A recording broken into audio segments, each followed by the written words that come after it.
Hey guys and girls, on this video I will be talking about episode 8 of the second season of the X-Files. It is called One Breath, and as always full spoilers from the start of this review. And this aired in November 94 and it got a 15.3 roughly in the Nelson ratings. It's another script by Morgan and by Wong, those reliable X-Files writers. So it's a big one in the season 2 because it's the one where Scully randomly returns out of nowhere, having previously been adopted. Just the one episode for her off as Gillian Anderson had a baby.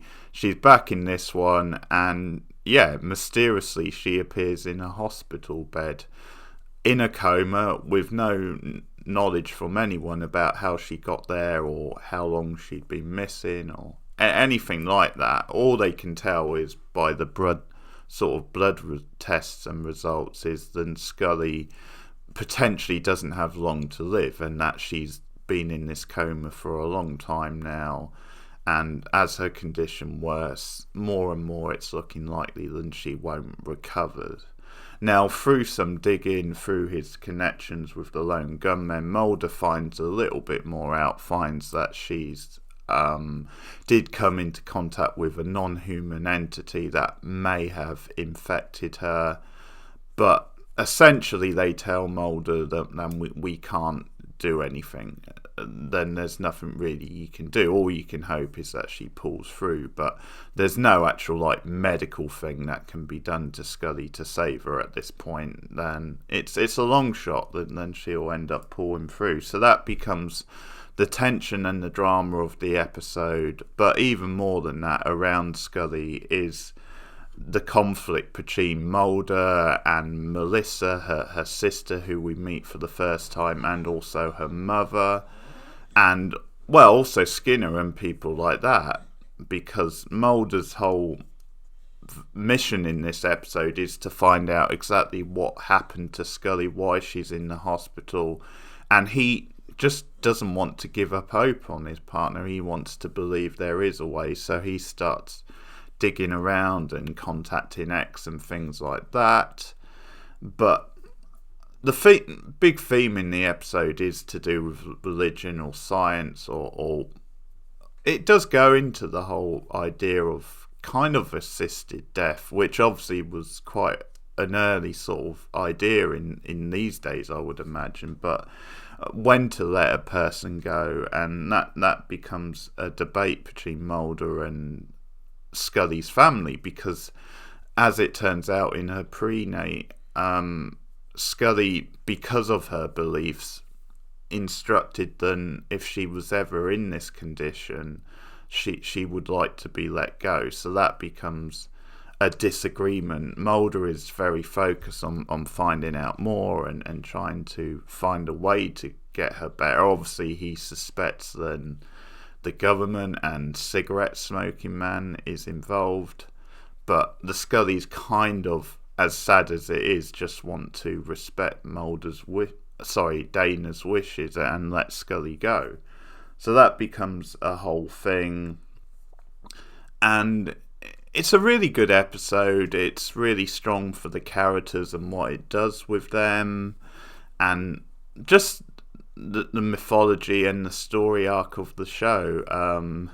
Now, one little cute moment is Fredericky with the flowers, which I notice is on screen now, so I will highlight that. Him and his fancy old-fashioned suit. That's a really sweet moment, because as we know previously, he did have a little crush on Scully. That kind of shows that again, but also then, hey, he's a genuine sort of guy. He's quite an old-fashioned, genuine sort of guy, so I really like that image of him showing up with the flowers, and that's at the point then they sneak out her chart.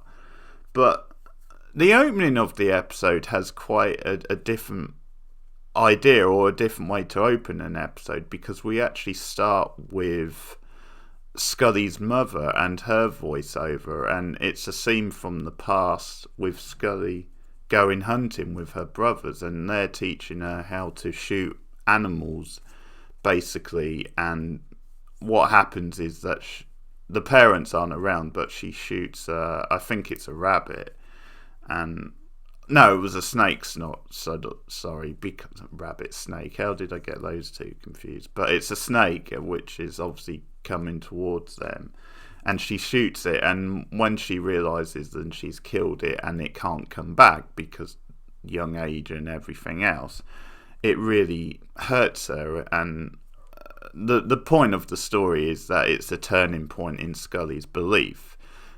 She sort of loses, in a way, some faith. She turns to science from that point forward, and that's an interesting dynamic of Scully in the show, because her parents are very heavily into religion, and she almost begrudgingly has an interest in religion. She has a cross, but she is more a science sort of person, as we see, and this is the moment when that all started. So I think from that point of view, that flashback was a good idea.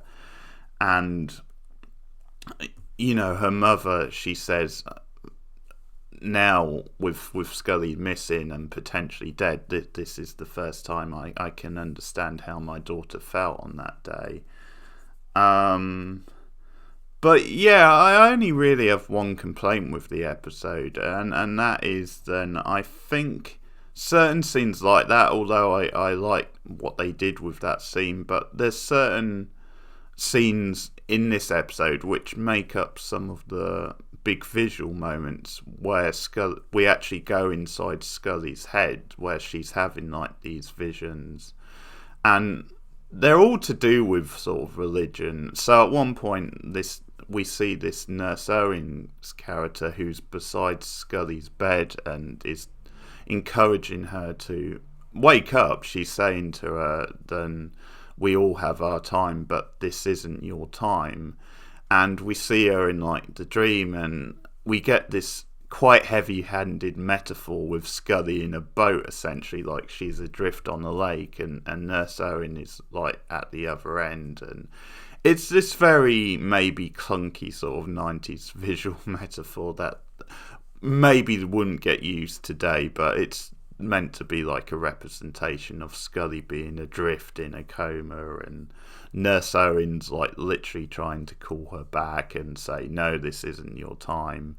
And as it turns out, Nurse Owens isn't actually there. It's she was just in Scully's head, and just stuff like that. There's a scene where Scully's father appears to her, and I guess the only problem I have with those scenes are maybe the drama and the story didn't need them. I think I was so into what was happening with Mulder and with Skinner and with Cigarette Smoking Man and Scully's family, then maybe the drama was good enough already in the episode. And the other thing is, maybe because of the budget they have, it does come off as a little bit cheap. But small complaint there about the episode. I personally could have done without those scenes, but I can understand how they work and add to the episode and the themes as well. But yeah, it's powerful stuff where Mulder contacts X, and there's this really dramatic scene where X shows up at the hospital, and it's because Mulder, he catches someone, a random guy, sneaking out Scully's blood. And so he traces after him, and it's one of these big action type scenes, and X intercepts Mulder, and it's a really intense scene. And again, this episode does a lot for X and show him what sort of character he's about, and it's a really in your face sort of standoff between the two, because Mulder's all guns blazing, he wants to get to this guy, and X is telling him, no, leave it alone. Scully was a good soldier, but there's no saving her. And he's talking about battles you can win and battles you can't win, and this is just one you can't win, which obviously Mulder doesn't want to accept. And they sort of have a pull apart. Mulder's obviously not going to be stopped. He ends up knocking him aside, and he does go after the guy with the blood. But then when things come to a head, it's X who has to clean up the mess. He has to shoot the guy and dispose of the body. And this does lead to other stuff. It leads to Skinner questioning Mulder about it because, it comes to his attention that then it was Scully's blood at the scene and things like that. So actually, although you appreciate Mulder and what he's doing, you can see how X does have a point. But yeah, there's some really strong stuff with Mulder and X. There's some good stuff with Mulder and Skinner in the episode, actually, because Mulder obviously counts the man of being involved in this, and he notices then cigarette smoking man has been there previously because his cigarette is in the ashtray. So it's like, oh yeah, counts the man's been around for a visit. But there's just this interesting dialogue where Skinner, who again in this episode I think becomes even more likeable and sympathetic, and this is a guy Mulder can trust, but he just says, I'm really sad about Dana. I not only respected her, but I liked her. But he talks about, we all know as agents, we all know the score when we enter the field of battle, and unfortunately it's just the cost of it, and we have to let it go. And I think another thing to say about all this is, imagine watching this in the 90s. Imagine at the time before the internet and stuff really kicked in, and if you're just watching this weekly, like an episode per week, and you don't really know about the future of the show, I'm willing to bet there's a good chance that most people watching this at the time would believe that, hey, there's a good chance that Scully's gonna die here. There would be real suspense around it, I would think, and that's what the episode does so well, is it builds the stakes. It makes you believe this is a serious deal, and maybe she could die, because it gets to the point where, apart from Mulder, who doesn't want to maybe face up to that fact and keeps pushing, the rest are resigned to it. Then maybe this is a battle we can't win, and it's just down to fate. And obviously the debate over, should we turn off the machine, and that should we respect her wishes, which obviously her family are pushing for. But in any case, the stuff with Mulder and Skinner is really good, because at one point he says to Mulder, well, if you knew the score and you didn't tell her, because Mulder asks him that, then I think then you're maybe as much to blame for her loss as Council Man. Point, it's Skinner, because Mulder wants to know Council Man's location. I'm only calling him Council Man because that's what they do in this episode. It's normally cigarette smoking man.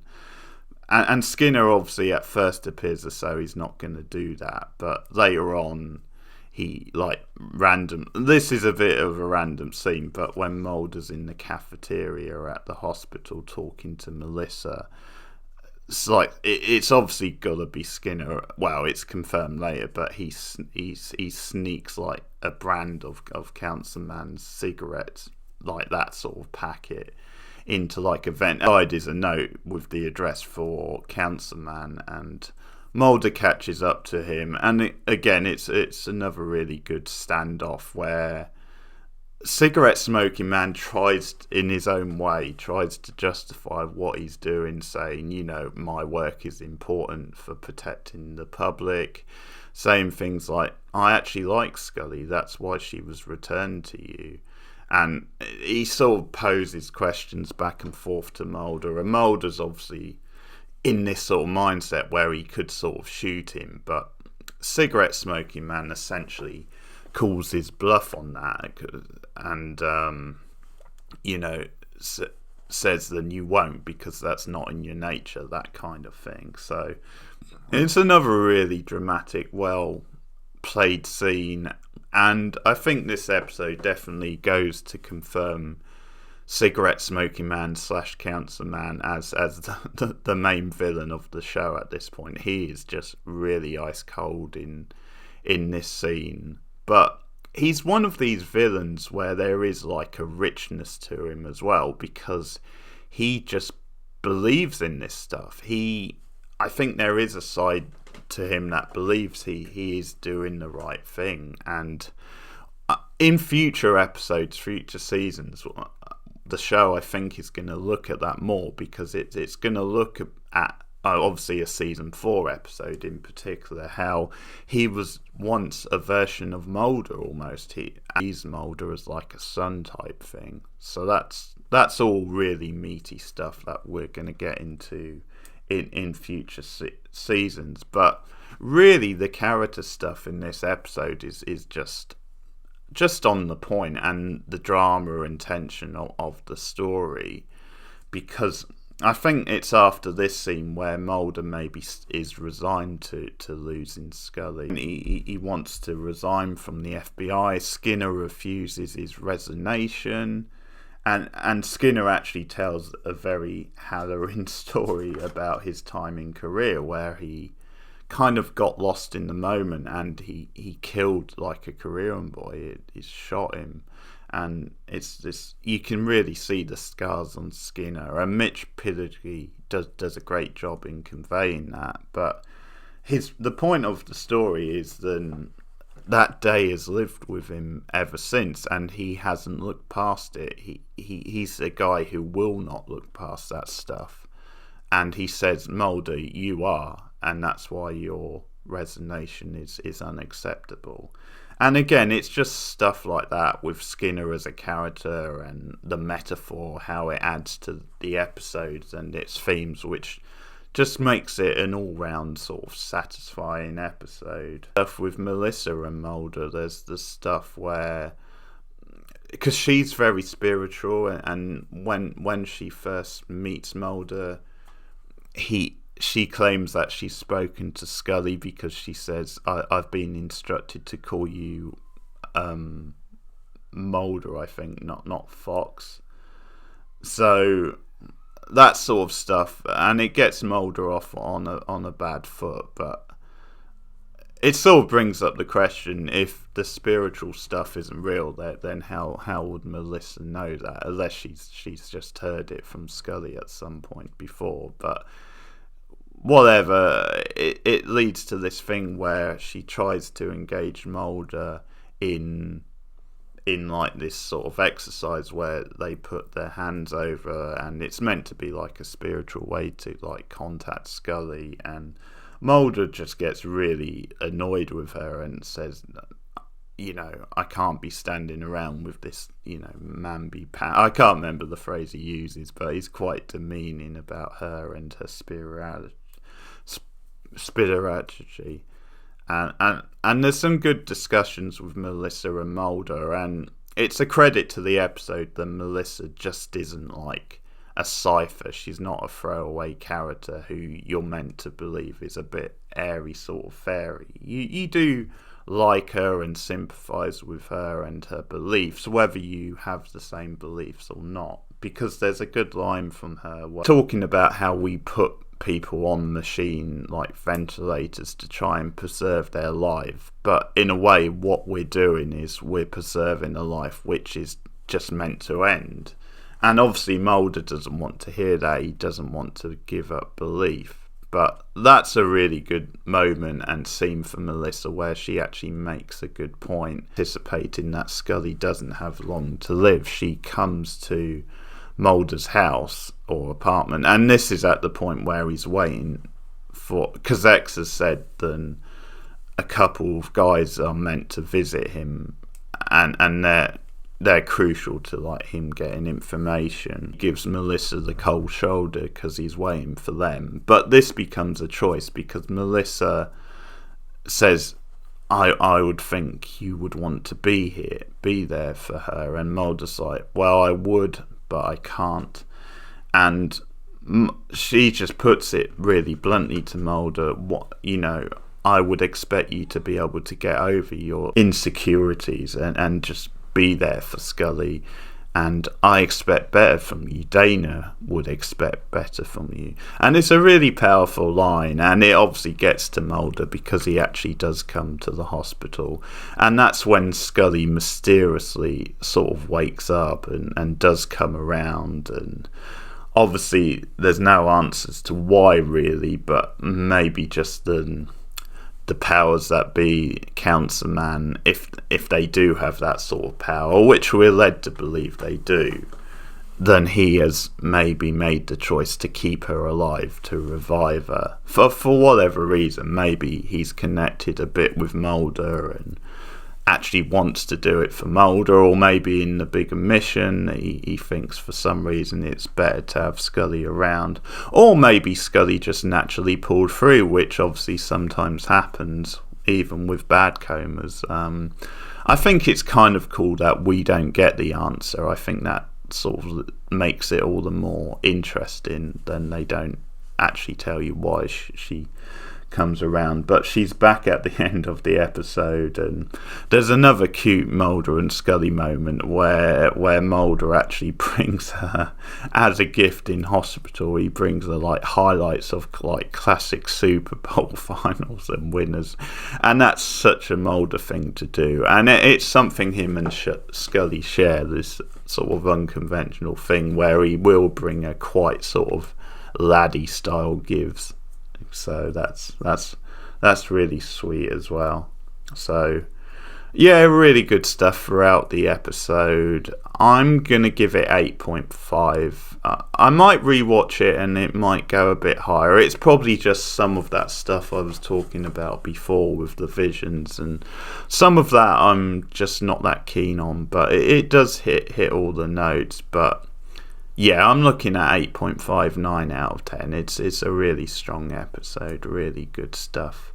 And this is the point where this season and the X-Files as a show is really kicking into high gear, and it's obviously great that we now have Mulder and Scully back together as a partnership, because that is something that hurt the early episodes of this season, that we had them only occasionally together and they weren't full time, and now that we have them back, it feels like the X-Files is back properly. Let me know your thoughts in the comments below. Like and subscribe. As always, you can share me out on social media, and if you want to ding the bell on YouTube, that will give you notifications when I go live for a live stream or when I post a new video. And that's all cool. So the next episode I'll be reviewing is Firewalker, so that review should go up sometime this week. Involved Bradley Whitford, the West Wing Get Out actor, so that's exciting. Quite an early role for Bradley Whitford in that one. So Firewalker will be the review for next week. Just looking at something newer that I'm currently doing TV wise, and that is the Amazon / Freeform show Cruel Summer, which is proving the sort of teen hit of the summer, sort of mystery. So I'm currently reviewing them on the channel. If you've been following them, then check out those reviews. But more X-Files next week. Thanks guys.